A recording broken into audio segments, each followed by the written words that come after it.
Tamin'ity androany ity moa dia nandatanteraka valan-dresaka ho an'ny mpanao gazety ny CNI teny amin'ny foibe ny teny Alarobia, nampahafantarina nandritra io ny isan'ny mpifidy voasoratra anarana ao anatin'ny lisam-pifidianana vaovao. Vola Ravoavy sy Tsirakoto Arsan hatrany.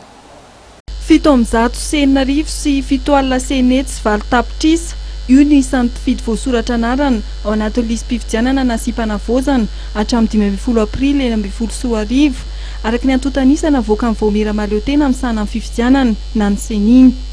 Ny tombo 2,794 sy rahetsy na 200 zany raha oharina tamin'ny lisam-pifidianana teo aloha izay nahatratra 570 sy 7 sy 4 tapitrisa. Ho fampiarana ny lalam-pifidianana ampiasaina ao anatin'ny vanim-potoana 12 aprily 2024 hatramin'ny 12 aprily 2024 ny lisam-pifidianana nasipana-vozana. Mikasika hatrany ny asan'ny CENI nanomboka androany alatsinainy 12 aprily mitohy rahampitso manatanteraka fiofanana ny komisera misahana amin'ny fifidianana sy ny komity mpanantanteraka ny CENI. Dinihana ao anatin'izany ny drafitr'asa ampiasain'ny Vaomera misahana amin'ny fifidianana ao anatin'ny fotoam-piasany izay haharitra 9 taona.